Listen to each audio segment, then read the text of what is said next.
TSN's Ryan Rishaug from the Bell Center in Montreal. Ryan, great to see you. What a game to be at. Incredible. First of all, let's talk about Sidney. I mean, you've been watching him closely the last couple of days. He's coming off an injury. We weren't even sure he was going to be able to play in this tournament, Ryan. And yet he was 37 years old and looking like he was 20 years old out there, the best player on the ice on Wednesday night. Yeah, so I asked him earlier today, well, first of all, are you playing? He said, yeah. And I said, do you think you'll be limited at all? And Jay, he said, I'm going to have to wait to get to game time to find out if I am or not. We've been watching him really close to your point in practice just to see. I would say he was taking some shots earlier today that looked like the full strength wasn't there. For the most part, he's looked really good in practice, but he wasn't even sure.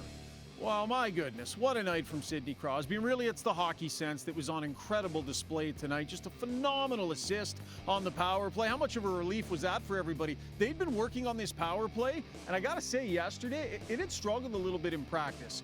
And the hockey sense is there, where maybe not quite as fleet of foot as maybe back in 2010, but just a brilliant play to fake the net drive and then circle back and find the late guy coming. And man, and then that last play, you know, so heady to drop it out of the zone, get the heck off the ice to stay onside and allow Mitch Marner for that winner. So this was an incredible display from Sidney Crosby when we weren't sure how much he was going to have to give. 3 assists, incredible hockey sense, leading the way on night number 1. And you had a chance to speak to that Canadian top line, Connor McDavid, Mitch Marner, Sam Reinhart. Yep.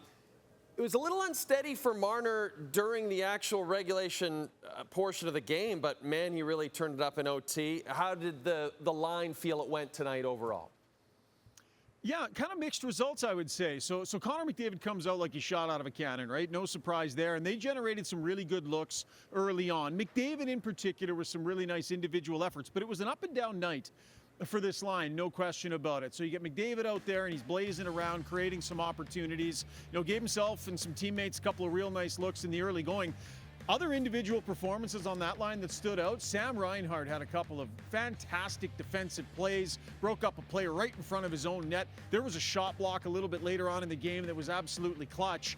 But I would say they were kind of slower through the second period. But late in the third period, Jay, John Cooper really leaned into this line, had them out there for some defensive zone faceoffs, double shifted them at a certain point, then of course trusted them in overtime as he would.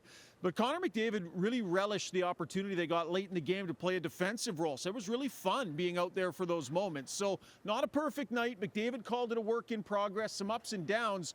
But overall, you know, John Cooper made the call at the end of the game to lean into that line. They had some great moments. Marner produces the winner. So pretty good start, Jay. I got to talk to you about the atmosphere in the building. It looked absolutely electric, yeah. Ryan. And I loved what Drew Doughty said after the game.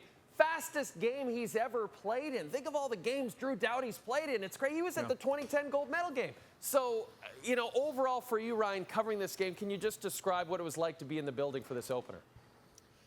Yeah, I missed all the opening ceremonies. I was eating hot dogs downstairs. No, I'm kidding. The hot dogs are quality hot dogs, though, Jay. The steamies. So the 2 moments, the 2 moments that stood out for me. So when they announced Mario Lemieux, they purposely didn't put him on camera until they said his name. I think most people knew it was coming, and then the roof just came off the place when they announced Mario Lemieux.